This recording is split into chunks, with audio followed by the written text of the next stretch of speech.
Sorry. Okay, here we are. Now it's been recording. Let's start introducing you why we are here. We are here in order to share an experience from the network of the Red Cross and Red Crescent national societies about the strengthening logistics capacity. You will hear throughout the session how national societies, they are a key national actor. They are before, during, and after natural disasters or any other humanitarian crisis. You might have probably seen them in full action during the response to the pandemic during the last months, and they will continue doing so. They are an important actor because of their auxiliary role. We will hear about that in our session. They are independent, but they have a special mandate to assist the national governments in their countries where they operate. They are volunteer-based organizations, so they have a wide spread of local branches at regional and at community level. With all those volunteers, they are from the communities and they are there in order to assist and help the communities where they are. We will show you this method built on years of experiences and how from learning from all these years, we have been refining and fine-tuning these ways of trying to make stronger and more relevant all those different national societies in the different countries. We understand this as localization.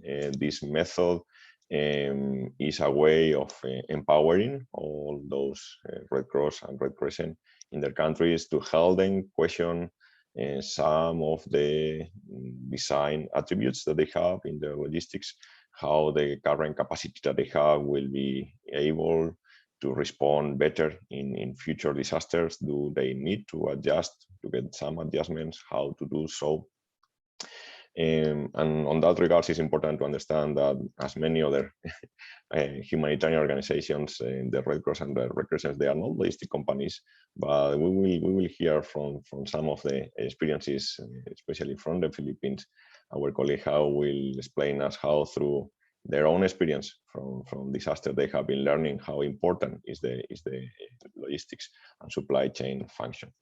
From that quick introduction, let me show you the journey of this agenda. We will start with two practical sessions from two countries, one from the Philippines and one from the Fiji in the Pacific. After that, we will go through this new approach, and understanding on how to tackle capacity building in the logistics domain, in the supply chain domain, how from an institutional capacity strengthening methodology, how the Red Cross is trying to approach this more from a localized point of view. We will hear one example about the how, for example, the importation of goods and how the disaster law program from the IFRC can help governments in order to facilitate the importation of goods in times of relief and disaster response. And we will hear later an integrated approach, how the logistics is a critical and important function.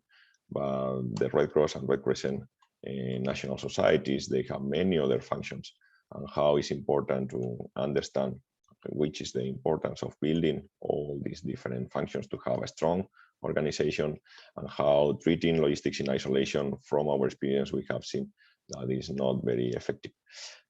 After that, we will have a session of questions and answers. Couple of housekeeping rules during the session. Your microphones, they will be mute throughout the session. However, you have two options in order to interact with us. One is through the chat box from Zoom, and another one is if you use your mobile phone, you go to Slido, slido.com, and you type the code HELiX 2021. You have also an option to leave your questions and answers, and we will be reviewing them throughout the session, and especially we will address them during the questions and answer section in this presentation. But let's start with you. We are going to break the ice with 3 questions that we would like to get your answer, and we will be interacting through those and come back to you again through the question and answer section. So you can use the barcode with your mobile phones that is displayed in the screen, or if you want to manually go to with your web browser in your mobile phone to slido.com, and as I mentioned, use the code HELiX 2021. We would like to hear from you about, do you know what is the Red Cross and Red Crescent national societies? Have you heard about them before? Could you please go and use your mobile phone? You can use also the barcode that is on your screen and answer this question.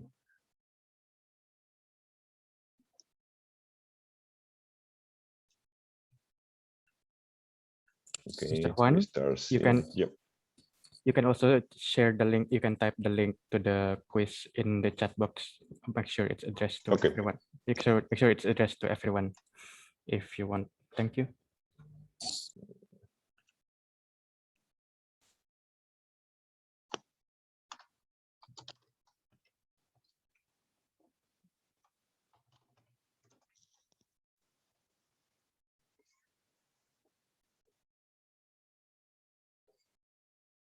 So we have already 12 answers so far. It's good. Many of you know already about the Red Cross or Red Crescent on your own country. 13.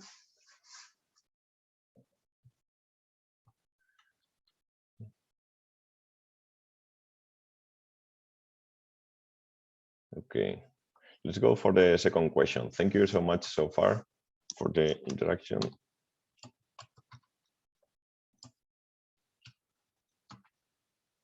The second question, we are interested to know which are the main challenges about supply chain or logistics that if you have been working in emergency response, you might have been facing during the last disasters that you have been engaged with. We have different questions or possibilities, the difficulty to quickly get products. We have seen already, we are starting to get some of the replies. You can answer to several of them. We have the difficulty of getting quickly products. We have the lack of vehicles, long time it takes to purchase products. Sometimes the wrong items or low quantity in order to respond might not be in preposition in warehouses that your organization might have. We are seeing that the lack of specialized staff in logistics also many times is one of the key challenges. We have 16 answers so far. 18. Lack of vehicles, transportation, specialized staff.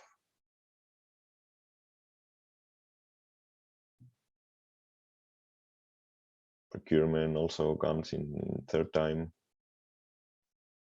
in the third place. Okay, thanks a lot for the interaction. We had 24 participants answering so far. Let's go for another third question, and we will come back later on during the session with answers and addressing all those topics.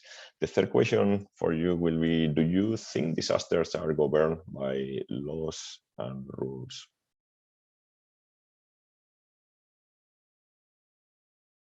In this case, you only have one option, yes or no. And again, we will address later on during the session, and we will talk about this.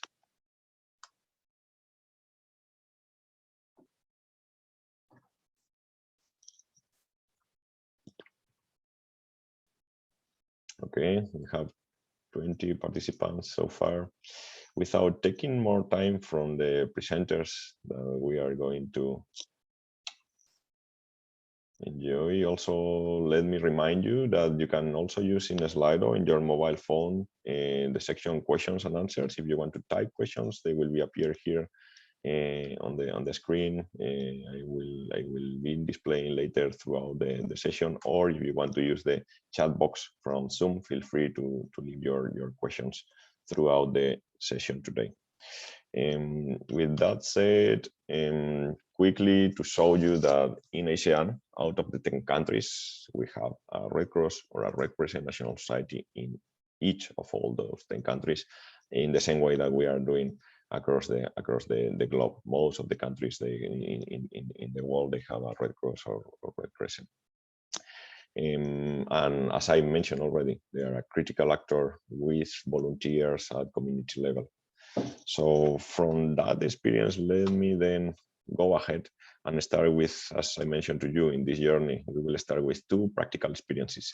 And the first one is from the Philippines.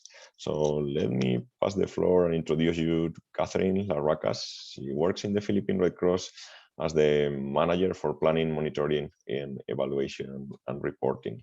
Catherine, welcome. And I'm very happy to have you here. Can you please go through your experience in the Philippines about disaster response and the importance of the logistics function? The floor is yours. Thank you, Juan. And of course, a pleasant good morning, good afternoon, or good evening to our audience in this thematic session number 5.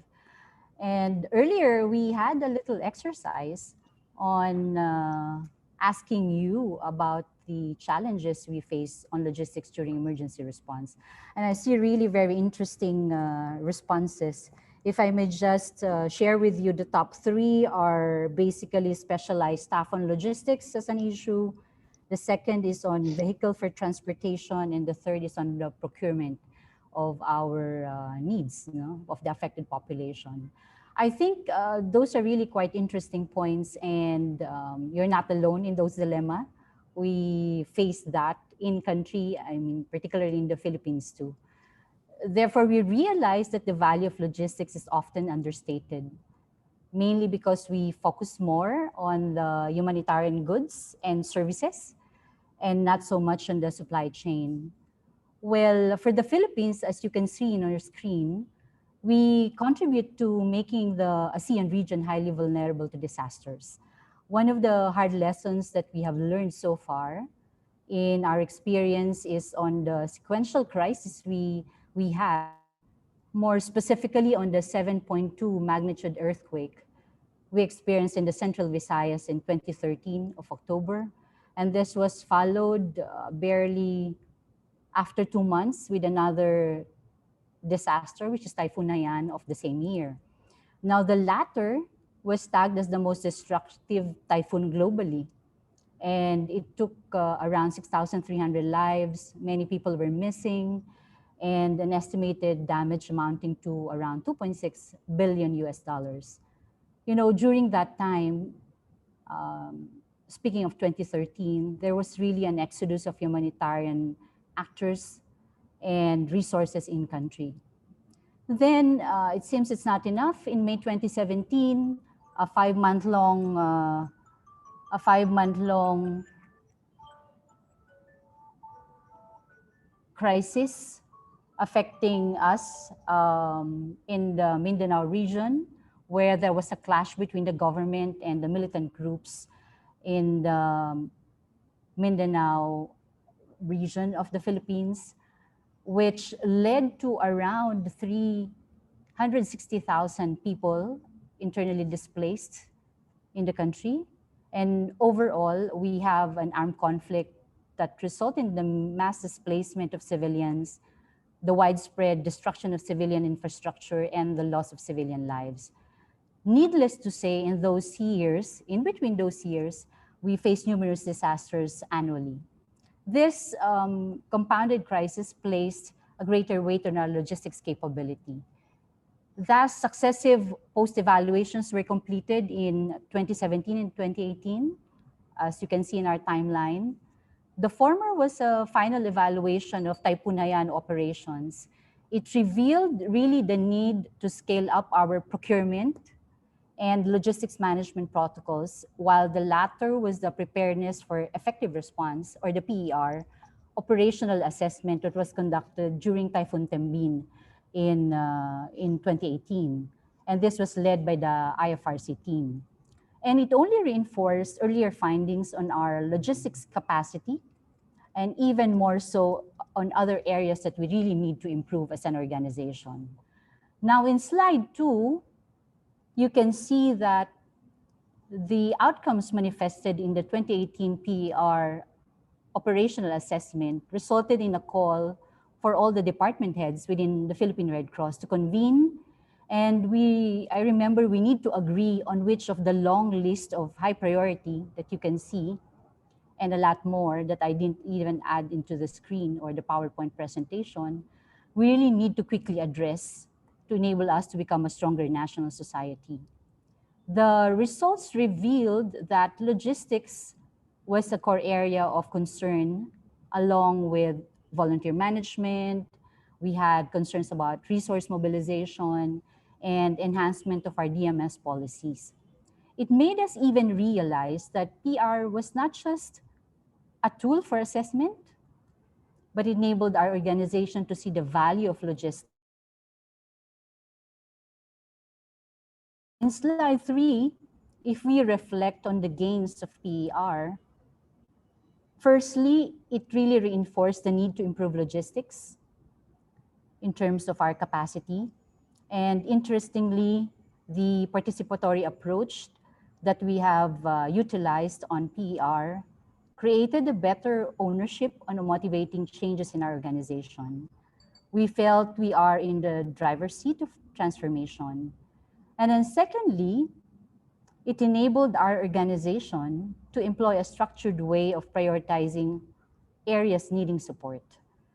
We did workshops where it led us to gap identification. We did a lot of prioritization, and collectively, we worked in finding actionable solutions. This focused our limited resources in areas that is needed most. Now, third point is that our strategic organizational plans and proposals developed reflected PR findings. One of the results is an intensified private sector partnership, which we're having right now, 3-year funding and technical support of health logistics to Philippine Red Cross. Next, but equally very important, we have incorporated in our plan an enhanced logistics management system, which is currently ongoing in the PRC, and parallel to that is a regional hub project to address the findings of the assessment. And number 5, it's the PR process also enabled a systemic change in the PRC. It became part of our movement-wide National Society Development Plan. In fact, it's one of the reasons why we had lots of support from the partner national societies and other private sectors to scale up the organizational capacity of our organization. And lastly, if I may share with you, on the last slide, you can see that the governance had a good realization through our chairman and chief executive officer, Richard Gordon, that he really saw the value of logistics. It was in fact incorporated in the success formula of our organization, where you can see there the formula of volunteers, plus logistics, plus information technology. And we believe that will make us always first, always ready, and always there. So for us, currently, we live in a very volatile, uncertain, you may say complex and ambiguous world where innovations are really craves for space, creativity, rapidity, and flexibility. Thus, we are very thankful to the organizers of this forum for giving us local actors a chance to share, and of course to the Federation. Thus, being a member of the world's largest humanitarian network, we need to really be agile to remain, to be an effective and efficient partner of our, as an auxiliary arm to our local government counterparts. Worthy to say that PER, as far as we are concerned in the PRC, drives localization and fits as an adaptive management strategy to enable us for a more holistic logistics capacity and organizational development. Well, on behalf of the Philippine Red Cross, thank you very much for listening. And I guess it's back to you, Juan. Thank you very much, Catherine, and thank you for sharing the journey that you are taking now in the Philippines through this institutional capacity strengthening framework. We will come back a little bit later about the different components of the PR. But at this point, let me pass the floor to our colleague in Fiji, in the Pacific, Hinal Kumar. He's the senior logistics officer of the International Federation of the Red Cross, Red Crescent societies in our country cluster delegation for the Pacific. Hinal, let me pass the floor to you and let's hear about the experience from Fiji. Thanks, Juan, and good morning and good afternoon to the colleagues who have joined us for this presentation. So on behalf of Fiji Red Cross Society, I will be representing them to actually address how an experience from Fiji investments in logistics capacity development.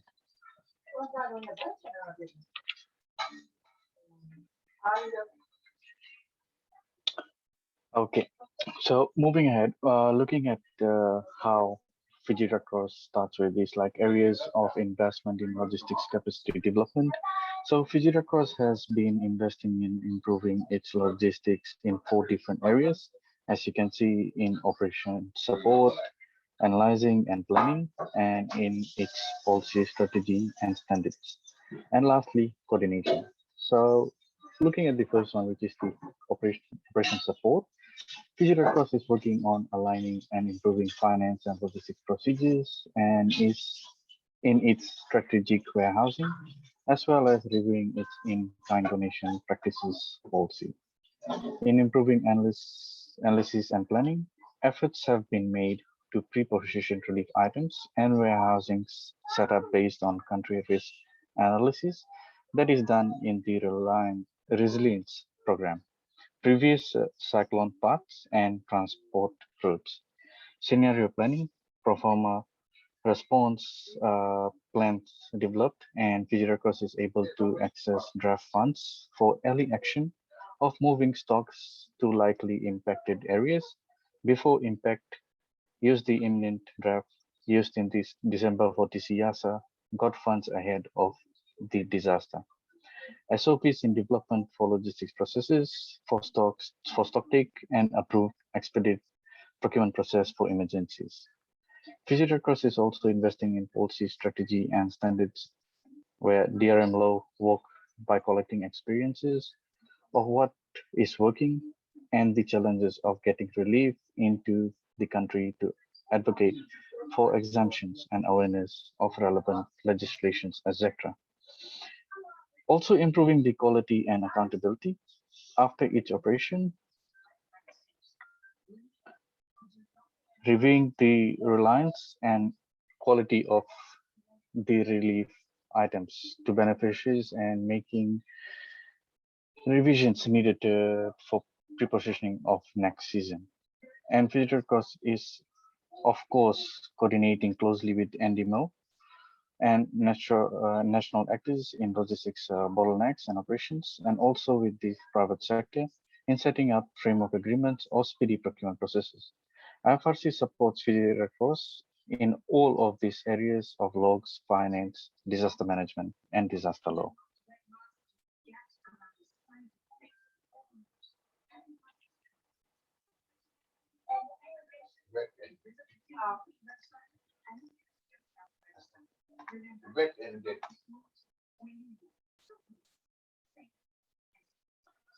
So we have 10 major challenges that has been faced by Fiji Red Cross Society.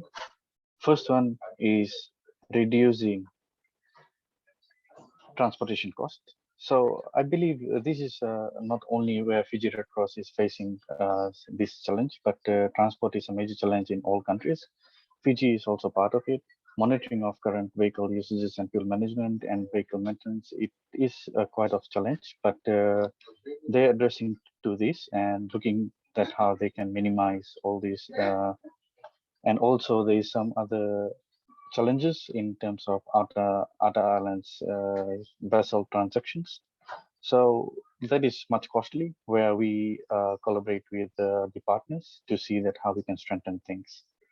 Looking at number 2 is improving business processes. So Fiji Red Cross is actually identifying the gaps in the current structure and to work from there to build and work accordingly. Third is enhancing customer service. Currently, Fiji Red Cross has a face-to-face mechanism, which means the customers or the people, they walk in and they register of what they want. And currently, Fiji Red Cross is working in the platform of getting the website design and social media where people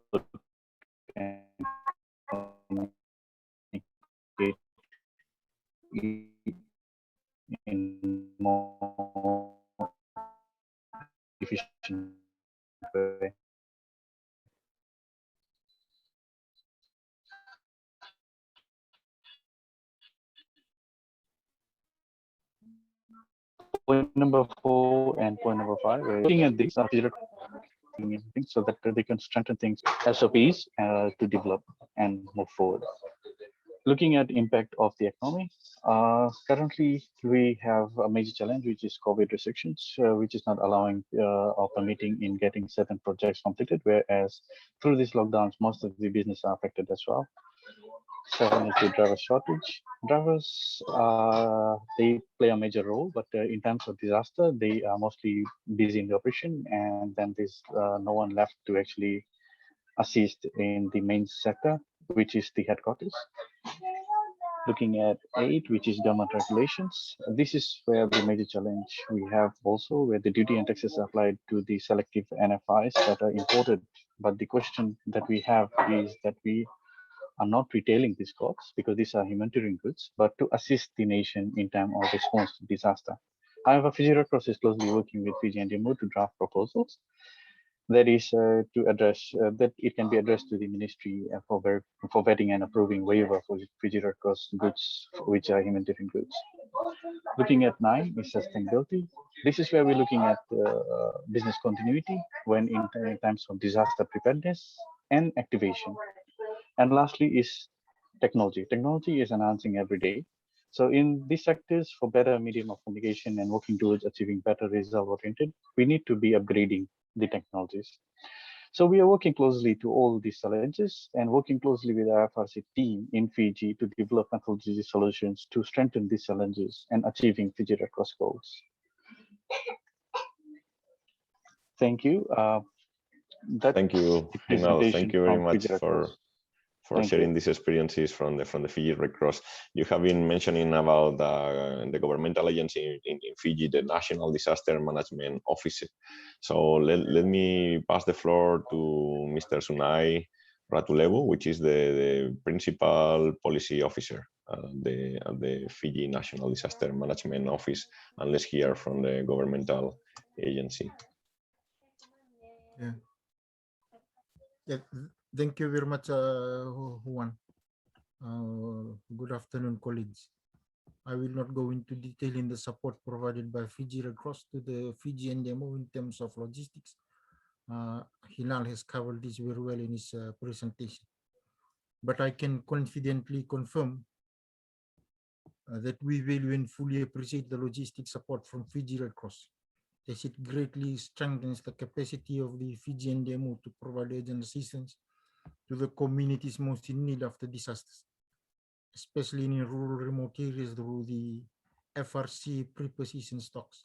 So this is why the Ministry of Rural and Maritime Development and NDMO, we have an agreement with Fiji Red Cross to build their warehouses on vacant ministry lands across the 4 divisions in Fiji. So my presentation will focus on the important logistics collaboration between Fiji Red Cross and NDMO and what NDMO is doing to further strengthen Fiji Red Cross logistics capacity. It has been 23 years since the enactment of the current Fiji Natural Disaster Management Act of 1998 and 26 years since the Fiji National Disaster Management Plan of 1995 came into effect for Fiji. So one of the most reliable constants during these 23 to 26 years is the consistent, predictable, and reliable support from Fiji Red Cross to the NDMO in supporting logistics responses to disasters, fully satisfying their mandated ancillary supporting role to the government. This is why Fiji Red Cross has received seat on the current Fiji National Disaster Management Council, the Emergency Committee, the Preparedness Committee, and the Emergency and the Mitigation and Prevention Committee of the National Disaster Management Council. So second slide, please, Juan. Yes. So in 2018, a tripartite memorandum of understanding was signed between the Fiji NDMO, Fiji Red Cross, and the International Federation of Red Cross to support the review of the Fiji Disaster Law and Plan. From the consultations for the Fiji Disaster Legislative Review, the border facilitation of humanitarian aid emerged as a key focus of the NDMO. This is to ensure the speedy and urgent dissemination of disaster aid to the affected communities. Next slide, yeah, Juan. So one of the issues that arose out of the review consultations is the need to strengthen local logistics capacity from national to sub-national level.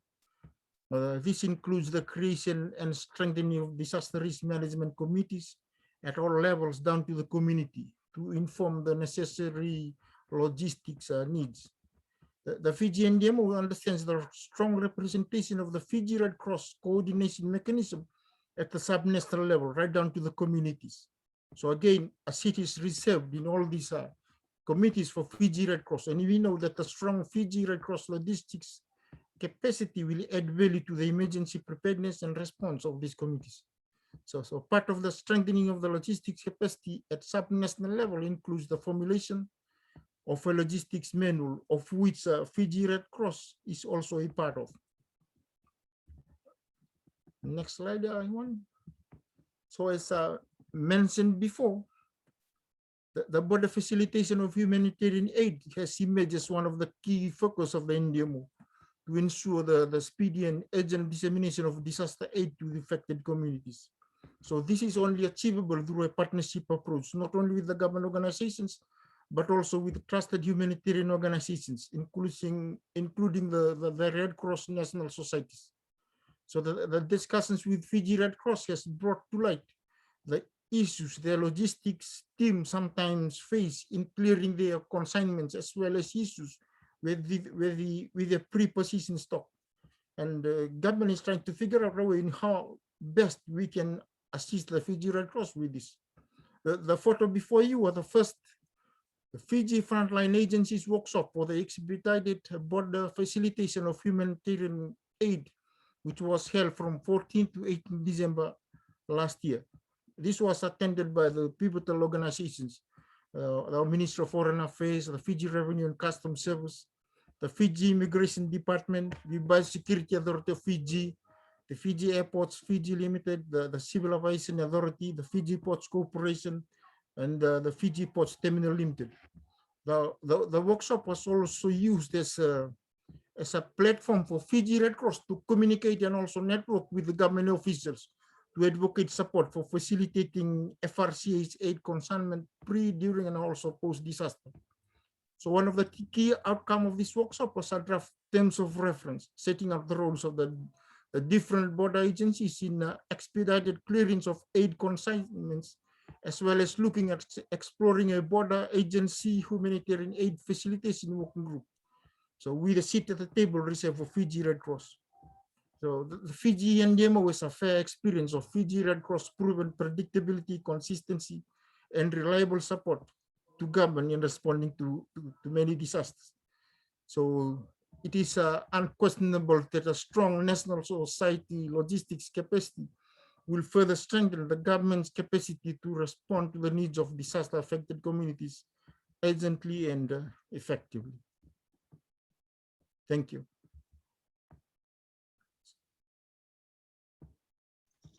Thank you. Thank you very much, Mr. Sunia Ratulevu, and great to see to finish with this slide, no, of the importance, not just only for the different Red Cross, Red Crescent national societies in different countries to strengthen internally their capacity, but also, yeah, we are really pleased to see more and more happening these kind of platforms at country level, with the different governmental agencies, with the different key actors at national level. They sit together, they discuss, and they prepare beforehand or reviewing after each emergency how to do it better next time.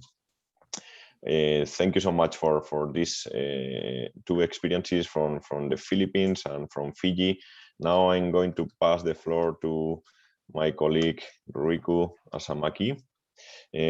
First, just to remind you that you can continue posting your questions either in the questions and answer from Slido through your mobile or directly in Zoom. And then let's jump into this new methodology that the Red Cross Red Crescent is promoting between the different members, and how it's linked to localization, how to empower them, how to help them question, review if they have the right capacity or not, and how to find their own answers. So Riku, please, the floor is yours. Thank you, Juan. Yes, can you put the first slide? Yes. So as mentioned just now with by the Sunia from the Fiji NDMO, so the Fiji Red Cross, they have the auxiliary role to the government, and that's the role that all the Red Cross and Red Crescent national societies they have in their own country. So this gives our national societies to be the potential to be the valuable partners to support the public authorities in meeting the humanitarian obligations and different development goals, and not only during the disaster times, but also during the peace time. But what is important here now also to us to understand that that national societies, they are not NGOs, but they have the very special and specific and distinctive partnership with the public authorities through the auxiliary role. And at the same time, they are not part of the government, and they have their very independent role in a support in the different times.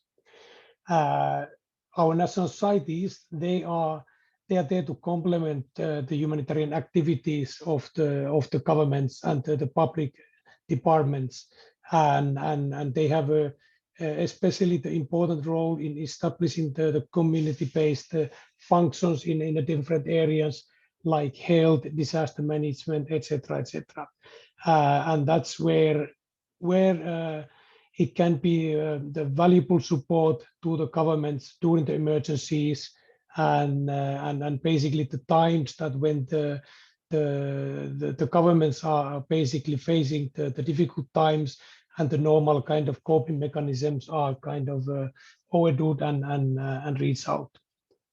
So our national societies, through the branches and the volunteer network, they have basically access to the grassroots level of the communities, and they have their footprint basically all over the countries and different parts of the countries. And then also it's not only the local network through the volunteers and the branches, but also through the network of sister national societies and IFRC. They have access to support to sister national societies within the ASEAN and also non-ASEAN national societies. So that's where the Red Cross network actually can bring the added value. We get the support from the sister national societies in terms of preposition stocks, church personnel, framework agreements with the suppliers to kind of to meet the increased demand during the disasters. And then also in a local level, so national societies being part of the national commission, and like what we just heard from the Fiji example, being part of the wider network within the country. So so we can basically, or the national societies, they can help the national disaster management teams to basically basically to help them to meet the demand. But then also it's not only during the disaster times, but then like we saw the example that during the peacetime, when we join the forces and we collaborate with the government and with the different partners, we can then again be stronger together. Can we go to the next slide? So localization. So basically, the idea here is that through our network, we try to not to reinforce, try to reinforce rather than replacing the local systems and markets. So we try to help our national societies to kind of enhance the effectiveness and the long-term impact. And what is important here is that the national societies, they are the domestic organizations which can kind of help the wider community by strengthening the strong relationship with different partners, like we saw in the previous examples. And the strong local national societies, they are in a better position to support the authorities through its auxiliary role. And this will actually make the whole Red Cross network and the movement to be stronger. And then at the end of the day, to help us in our mandate to support our beneficiaries and reach out them in more efficient way and in a more cost efficient way, kind of to bring the value for the money. And how we can reach and how we can get there. So basically, we are trying to help our national societies to build strong contingency plans, to help them to predefine the supply chain strategies, and then also like to identify different possible supply chain solutions, how we can do things differently and more efficiently.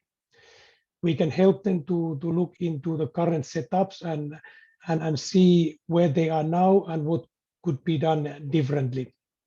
And then also kind of looking out of the box. So from, for example, now from full in-house capacity to go full into the outsourcing system, meaning that instead of owning warehouses, should we lease the warehouses? Instead of owning a big number of vehicles, should we look into the leasing option and the rental option, which it will kind of reduce the fixed cost related to assets, and then also helping us to scale up in the case of disasters. And the next slide, please. And the third component that we are looking into when supporting the national societies, and the third component I wanted to highlight here is the sustainability and how we can make our national societies sustainable in the long run. So basically, we try to help them in the first place to kind of look into the current situation and to see where we are and to identify where we are not sustainable. For example, many of the times we can see that the stocks that the national societies are holding, they are not rotating. Many of the times we have a high HR turnover and losing a lot of talents. And also many of the times we see that we have a challenge with our assets. Basically, assets are melting.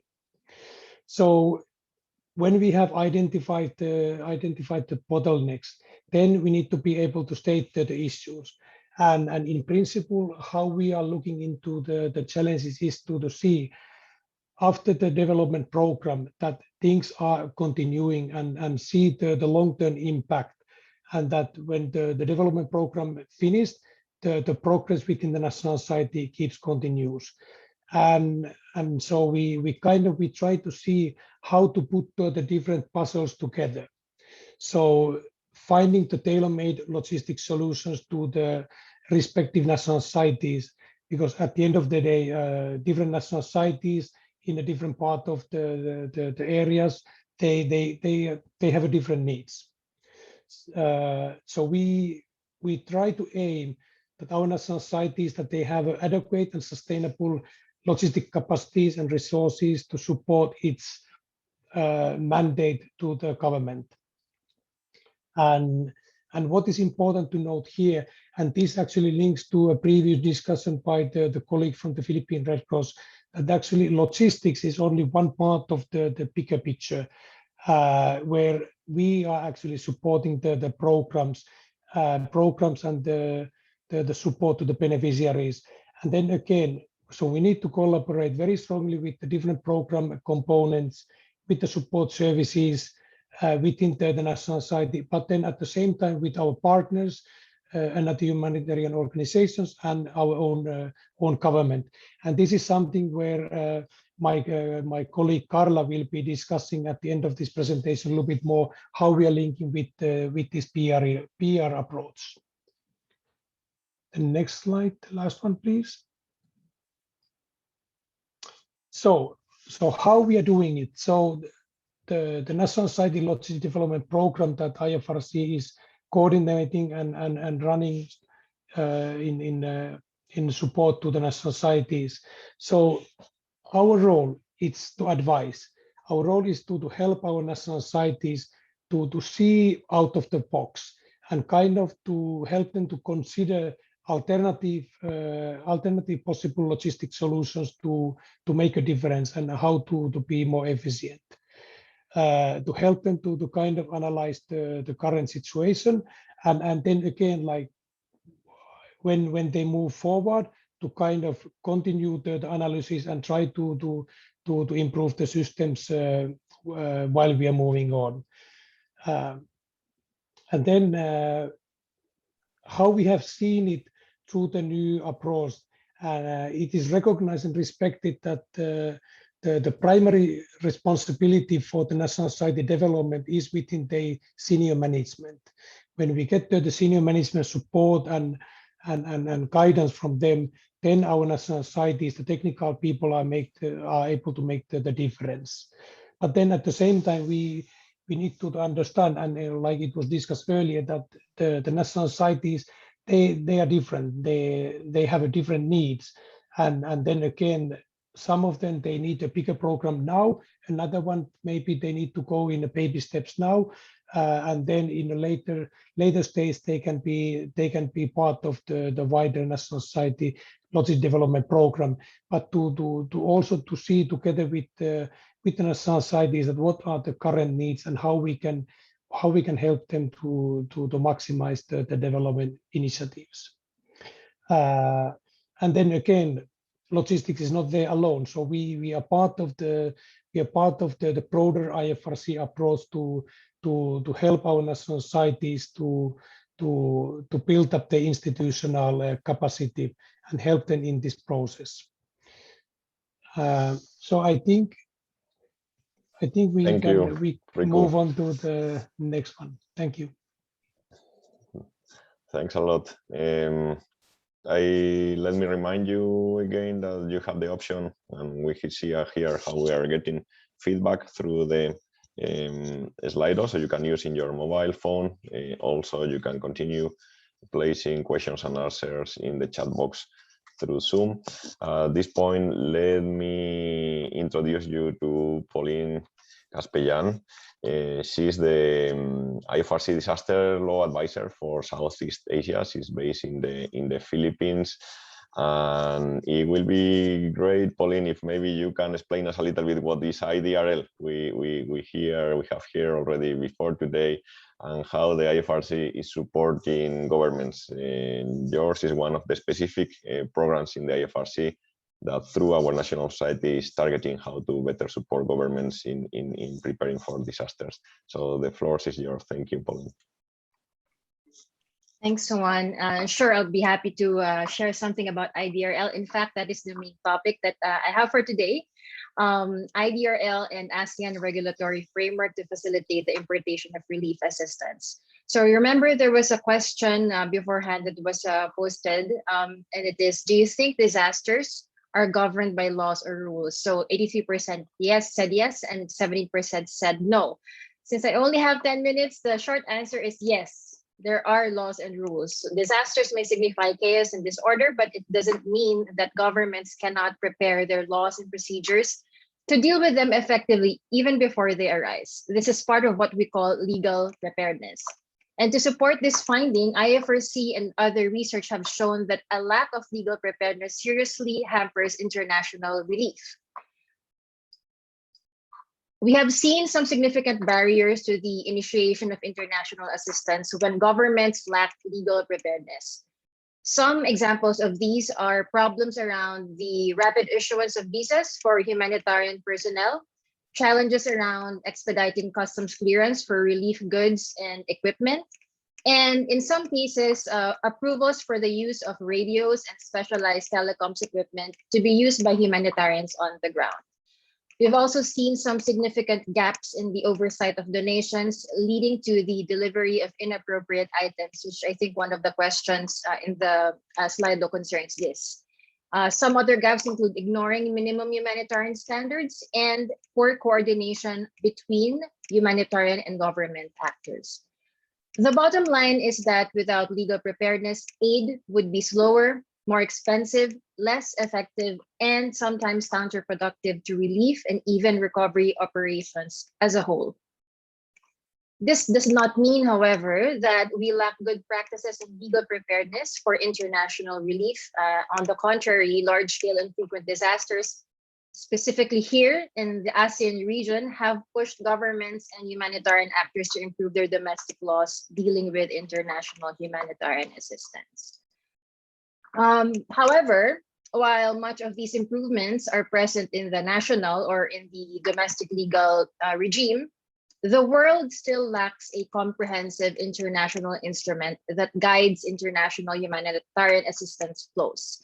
And because of this gap, beginning in 2003, the IFRC worked closely with governments, our national societies, international organizations such as the UN, parliamentarians, and civil society to consolidate all of this good practice in one clear document. And it's what you can see on your screen. It's called the Guidelines for the Domestic Facilitation and Regulation of International Disaster Relief and Initial Recovery Assistance. And I understand that's very long, so we can call it for short the IDRL Guidelines, which means IDRL stands for International Disaster Response Law. The IDRL Guidelines is a non-binding instrument that draws upon existing international norms and best practices to provide recommendations to your governments on how to prepare domestic laws and procedures for international assistance. It was adopted both by Red Cross and Red Crescent national societies, the IFRC, the ICRC, and the government state parties to the Geneva Conventions in 2007, in what we call the International Conference of the Red Cross and Red Crescent. And since that time, we have seen many governments utilize the IDRL guidelines to develop or improve their domestic laws for handling international humanitarian assistance. Next slide, please. You'll see here the 4 core principles that compose the IDRL guidelines, and these cover the conduct of government and non-government humanitarian actors alike. The first principle is that domestic actors have the primary role in coordinating assistance, and this is rooted in the concept of state sovereignty and the responsibility of states to protect their own constituents. The second principle is that international assisting actors or humanitarian personnel have responsibilities that they must comply with when they plan to or when they are already providing aid. And this means that actors must always abide by domestic and international law, coordinate every time with domestic authorities, and follow basic humanitarian principles of humanity, impartiality, neutrality, and independence. And to the greatest extent practicable, they should also build on local capacities, which is very important now in the context of localization. The third principle states that international assisting actors need legal facilities. So what are legal facilities? These refer to privileges and benefits granted by government to international assisting actors to help them do their work in an effective and efficient manner, ensuring that humanitarian actors reach the most number of affected communities in the soonest time possible, which is really the most important thing.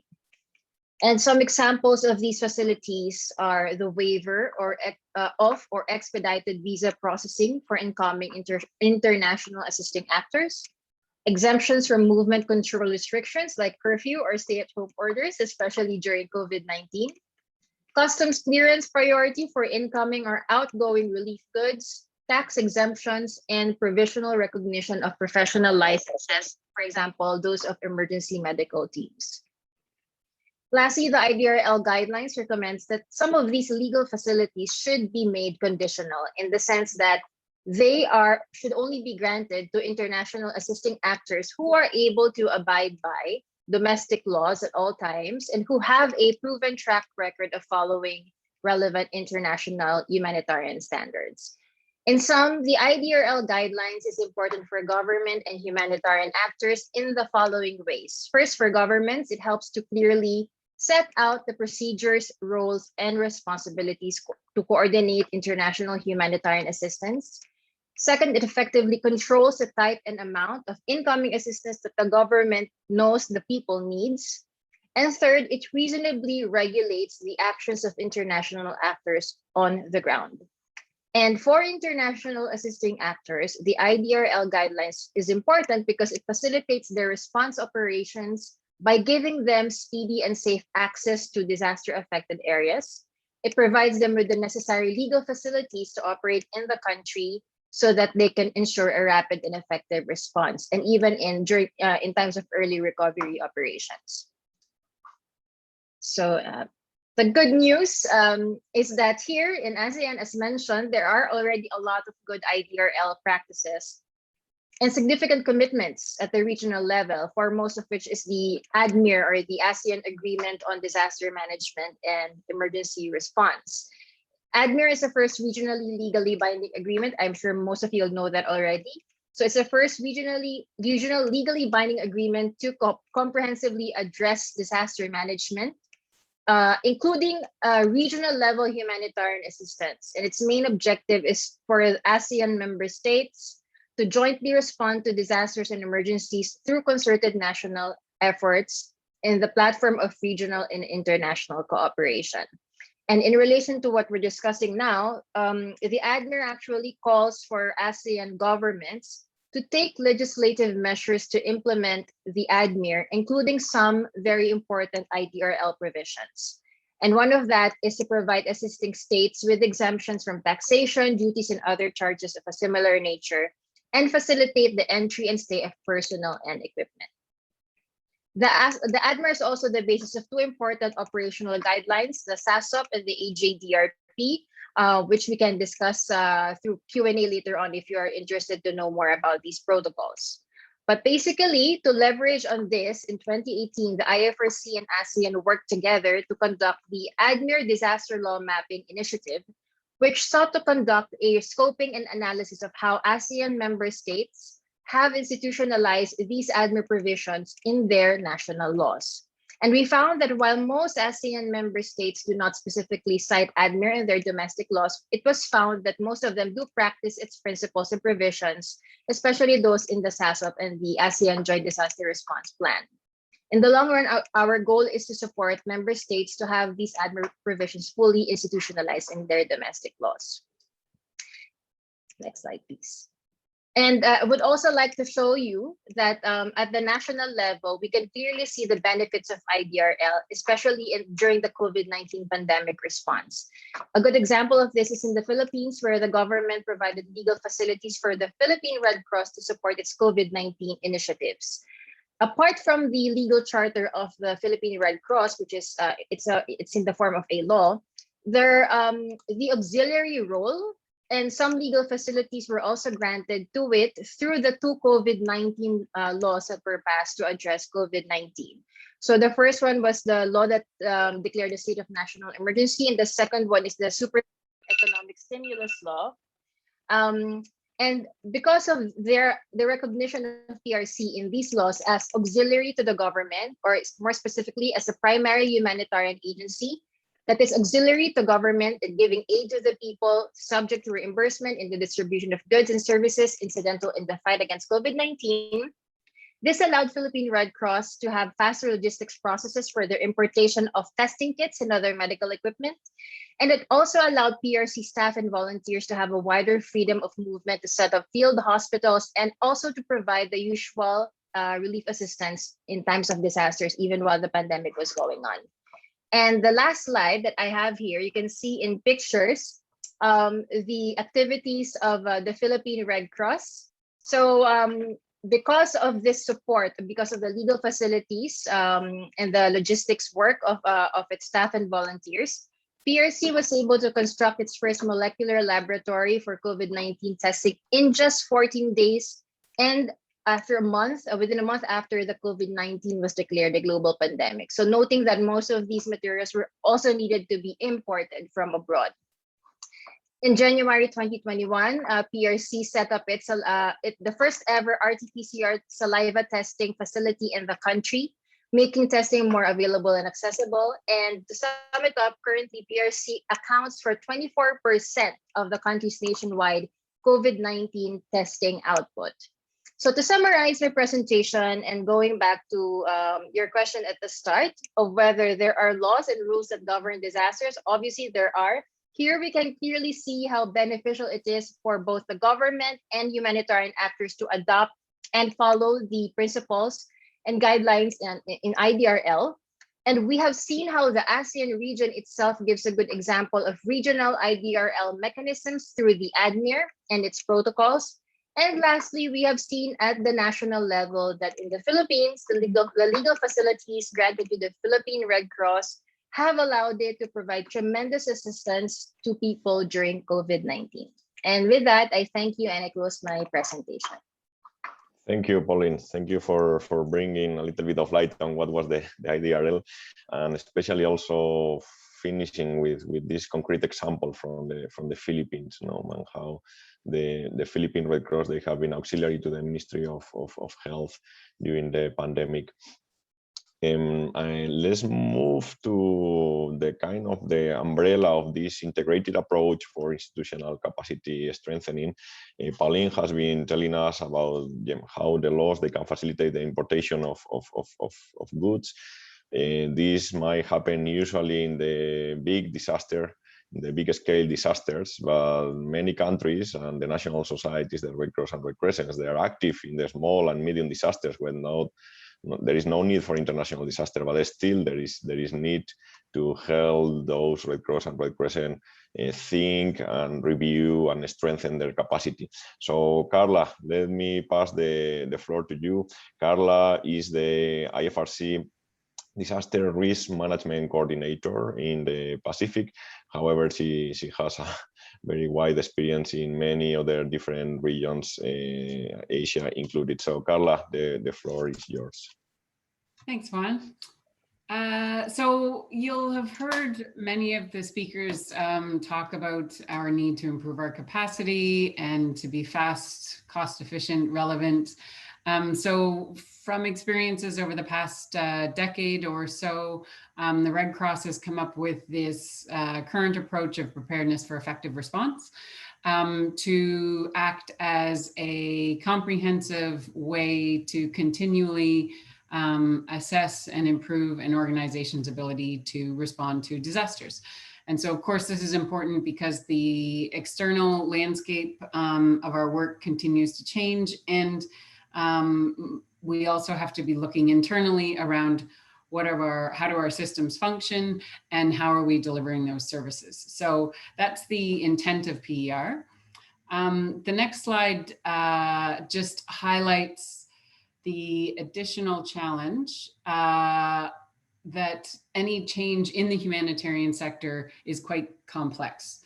And so the intent of PER is that we can look at the organization's systems as a whole to see what parts are functioning, which need improvements, which are maybe not connected or functioning the best way.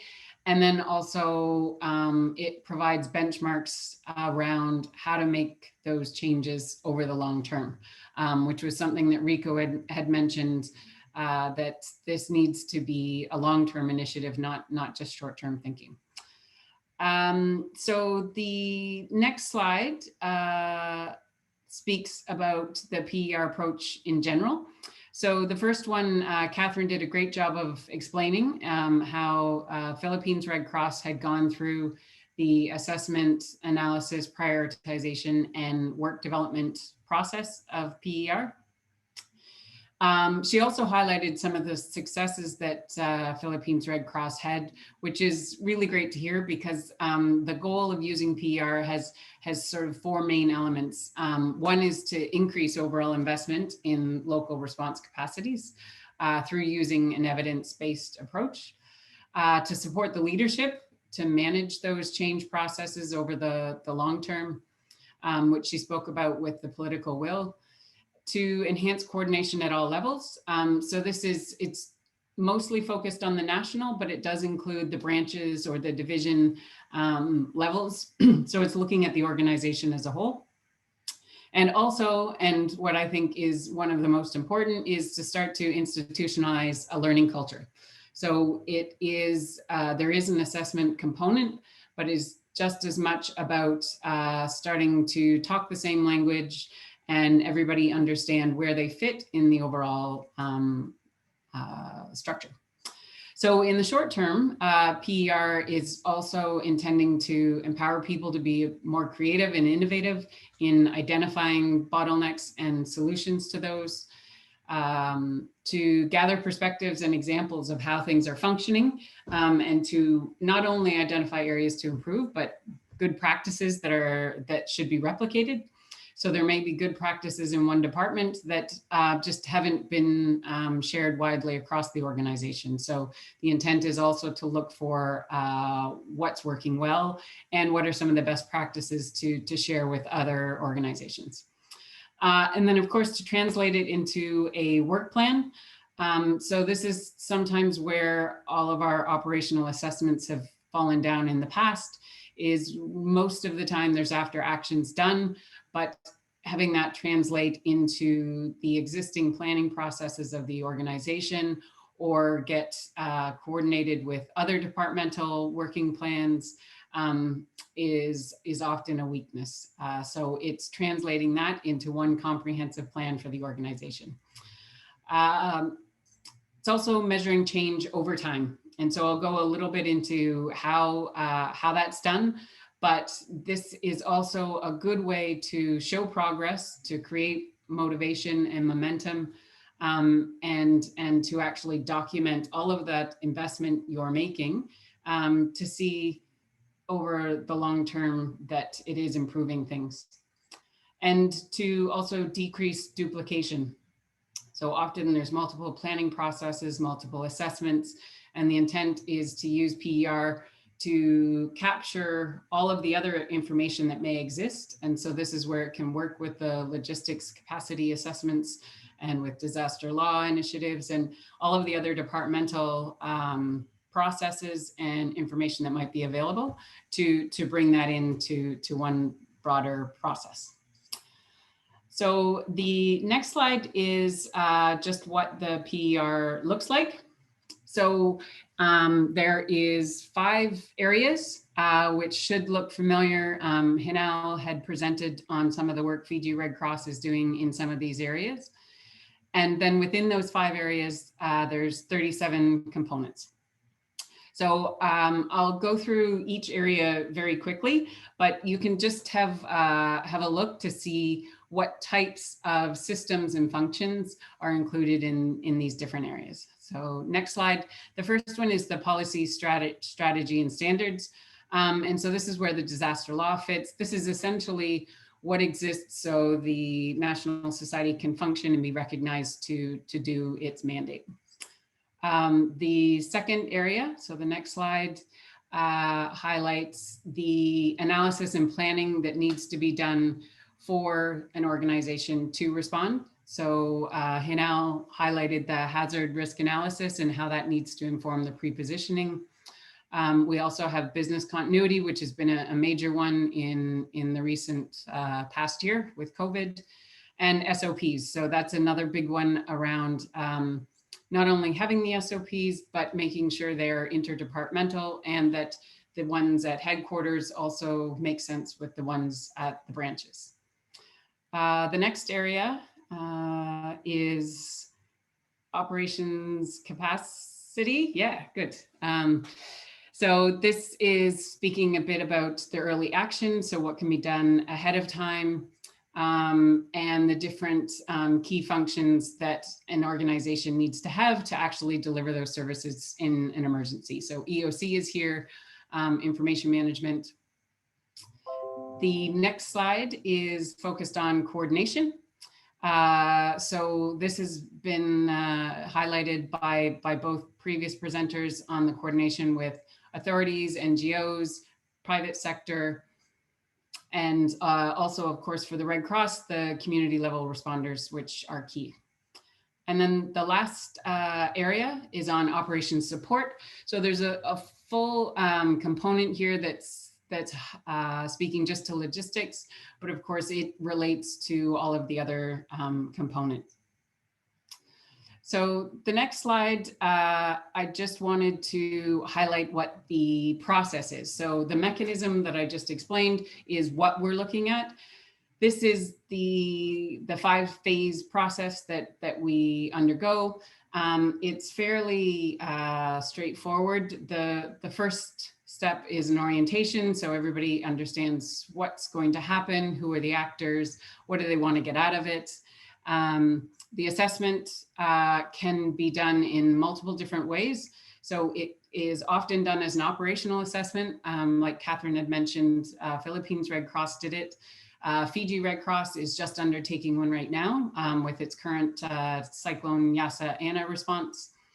It can also be done after a response. So in the Pacific, we recently supported Vanuatu to do it with their Tropical Cyclone Herald operation last year.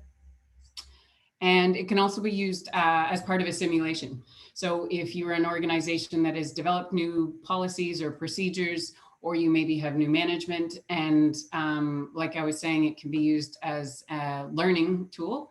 You can do a PER assessment alongside a simulation to test your systems and to see how well the staff understand those procedures. There's a prioritization and analysis, which just narrows down some of the key areas that you want to look at. And then there's a process to go through a root cause analysis to define what it is that we can actually work to improve. And then a work plan and action and accountability. So the next slide just highlights the rating process. So each component, so each 37 components gets a rating as to how that piece of the system is functioning. So it's critical here that the staff know that they're not being assessed, but that the particular system is. And it gets a rating of 0 to 5 based on the perceptions and the experiences that are collected.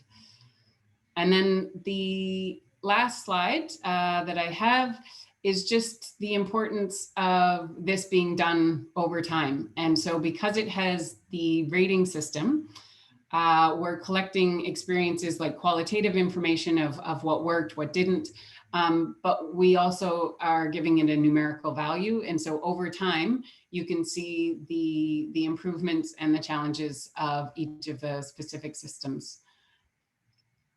So I want to give some time still for the question and answers. So I think maybe I'll leave it there and hand it back to you, Juan. Thanks.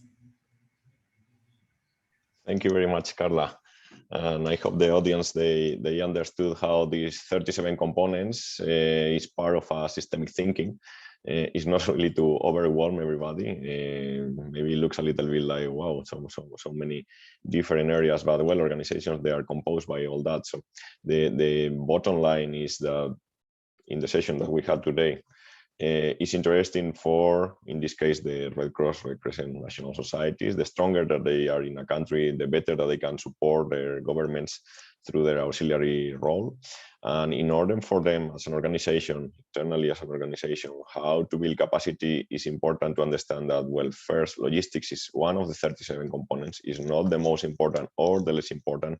the Red Cross, Red Crescent, they are not logistic companies, so it should not be the top priority component. However, if the organization, they don't understand that one of the 37 is logistics, we have seen and we have heard some examples, like for example in the Philippines, that they went through this process after responding to emergencies, realizing that not having a good enough capacity in logistics and supply chain, they were suffering later during the emergency response, and the services they could not deliver in a very well effective and efficient way. So on that regards, let's go to the questions and answers.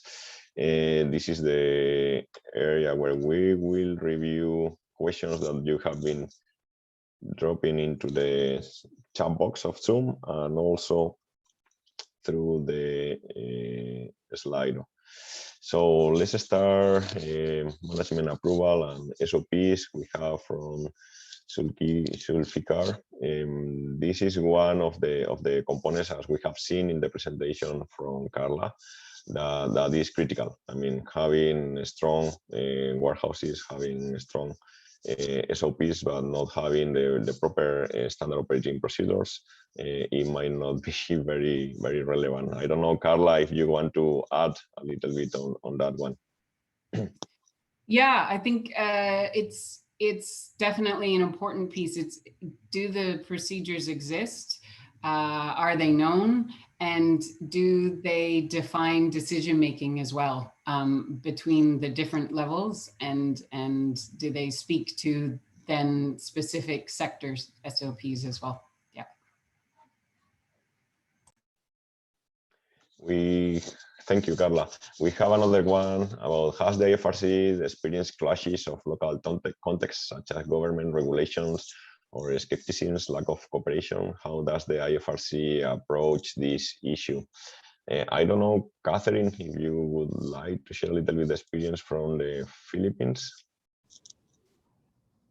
Yeah, I guess Juan, definitely yes. I would say yes to that. There are some differences between the government and the PRC, of course, at a certain point. Even lovers do quarrel. And so, you know, in a complex scenario or situation, definitely not everything would agree at a certain point.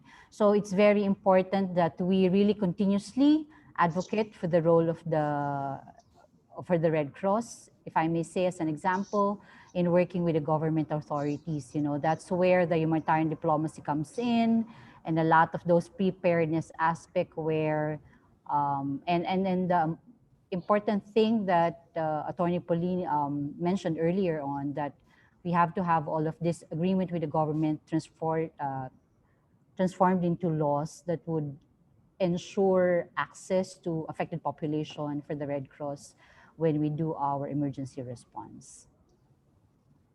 Thank you, Catherine. So we have seen that it's not just only about the importance of logistics, but the logistic topics, how to create this forum at national level, how to invite the key relevant governmental actors, humanitarian actors, being the Red Cross or the Red Cross in each of the different countries, one of the important national actors. Maybe linked to tomorrow, there is another presentation at 12:30 Bangkok, Jakarta time, is investing in supply chain preparedness, lessons from multi-sector engagement.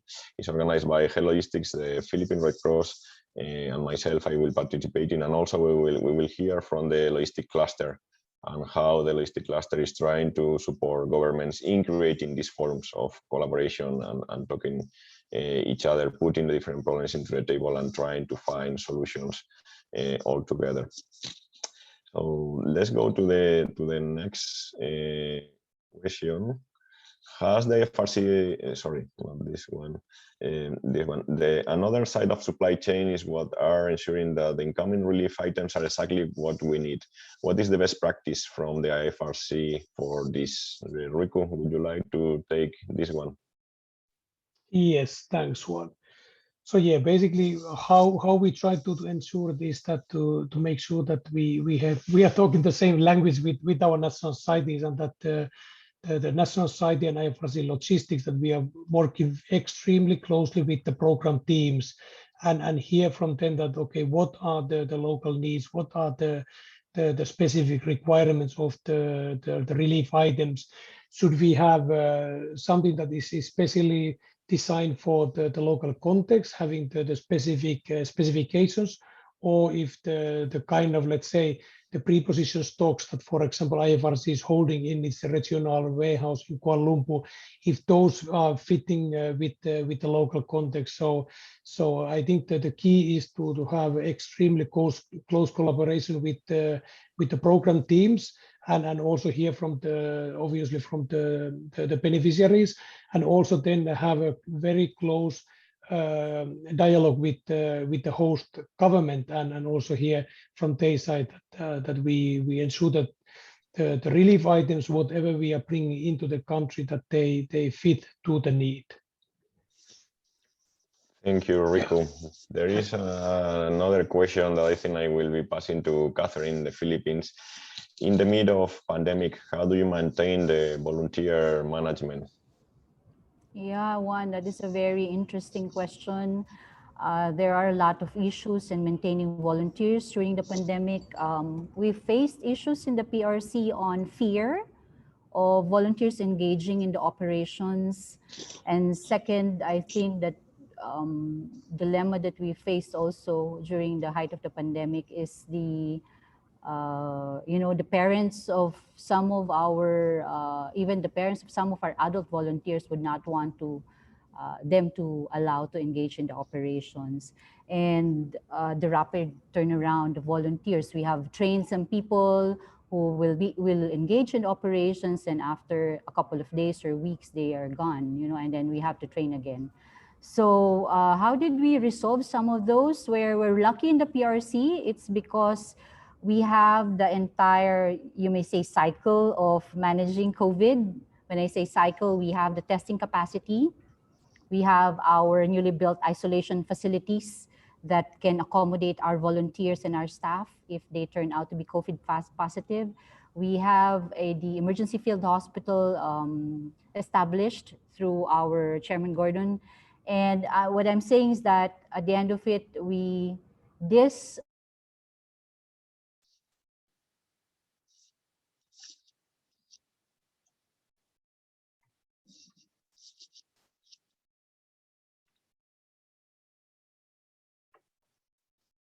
Sorry, Catherine, I think we are having a little bit of connection problem.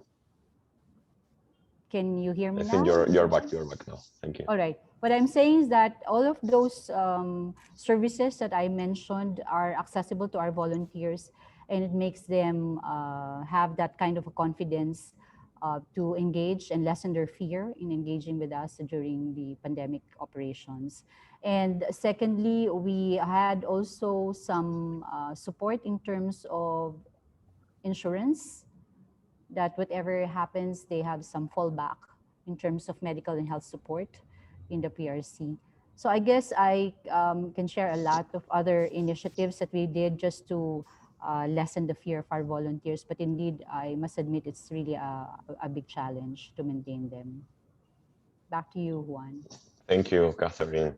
There is one question to Sunia. How is the Fiji NDMO working with the private sector on disaster response and humanitarian logistics?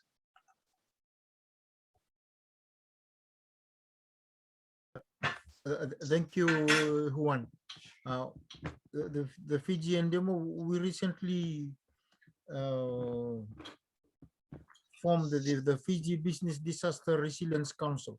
That is new for Fiji, so we are still learning how to coordinate with the private sector, with the business component. So that is something that it's in the pipeline for us, and we are including the Fiji Business Disaster Resilience Council into the Fiji National Disaster Management Council. That is part of our outcome of the discussions with the review of the legislation. Thank you. Thank you, Sunia. Thanks for the answer. Let me quickly, because there are only 5 minutes, feel free to continue posting some additional questions. I couldn't see any other one in the chat box from Zoom. So let me quickly review with you the key challenges from the kind of the quick poll that we launched at the beginning of the session.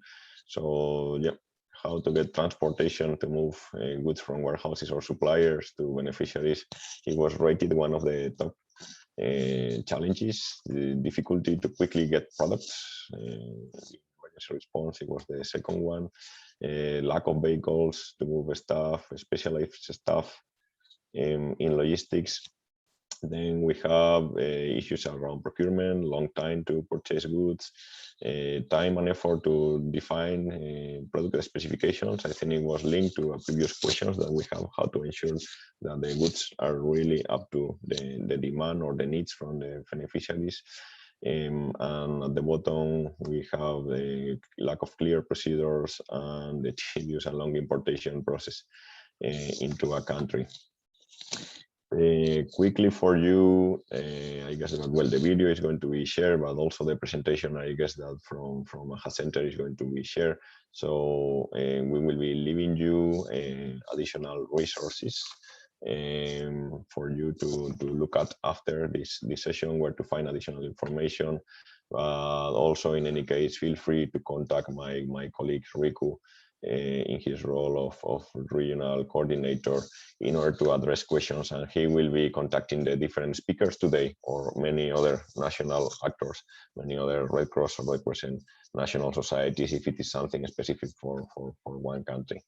With that said, we are 3 minutes before finishing. Let me come back quickly to the chat box. And Riku, I think that you wanted to complement with something. I think you were raising the hand before. Sorry, I missed that one. Back to you. No, I just I put it then into the chat box so everybody can see it, but it was just related to, I don't know if it's the best practice, but at least we have in a Red Cross system, we have recognized that the mobilization table is kind of a good tool to kind of consolidate the operational needs, what comes to the relief items, and using the standard item package, as long as it's fitting to the local context and the needs. So it was just to kind of complement to the question and to my answer. Thank you. I Maybe relating to Pauline quickly, I guess that more and more we are seeing more countries adopting the IDRL, and we are seeing more this kind of list of items that they are entitled for facilitation. Exactly what I was going to say is that we in IFRC also follow IDRL guidelines and principles, in that we only send items that are, but either they are requested by the country through the national society, or we discuss this before it is provided to the affected communities. Thank you so much. And then let me just finish the session mentioning that today we were honored to present a method that we are using internally.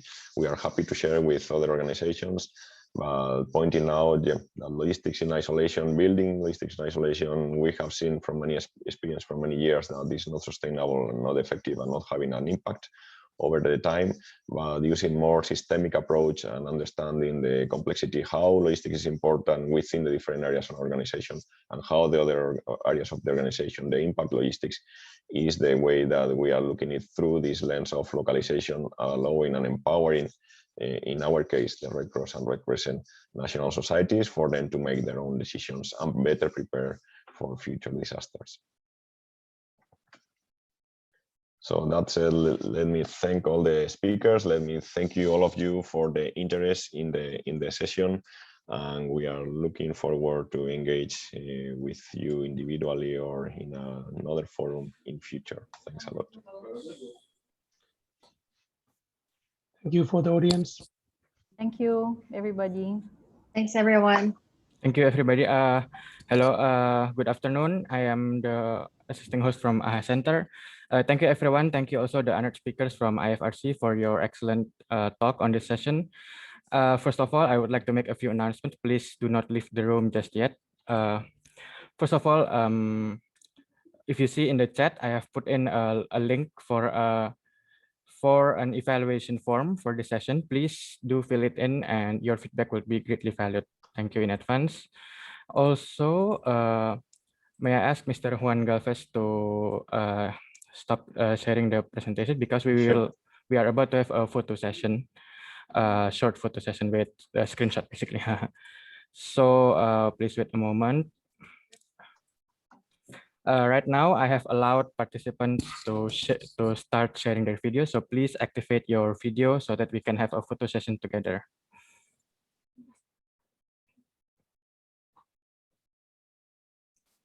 Okay, I can see some has started sharing their screens. Starting their video cameras. Please, we would like to commemorate this occasion. So.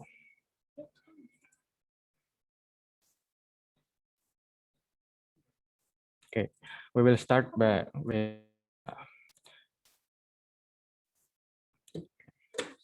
moment.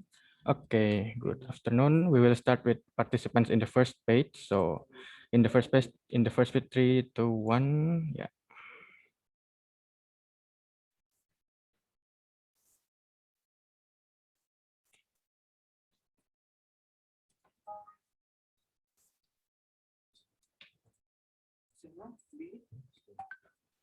Okay, on the second page, there are some who hasn't started their videos.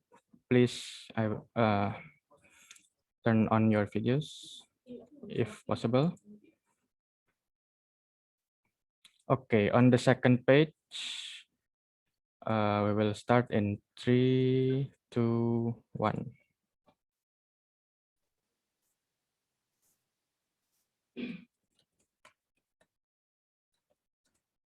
Okay. Okay, there on the second page, and the first page is already done. Okay, that will conclude our presentation, our session for today. Thank you very much, honored speakers and our valued guests, attendants. Thank you all, and we will see you soon. Thank you. Thank you. Thank you, everyone. Have a great day ahead, all of you. Great day. Thank you for you. joining Thank us. you. Bye-bye. Bye. Thanks, everyone. Bye.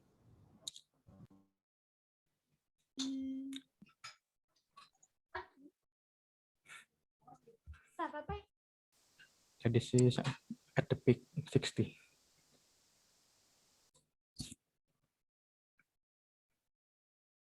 Oke, berarti aku end sekarang ya.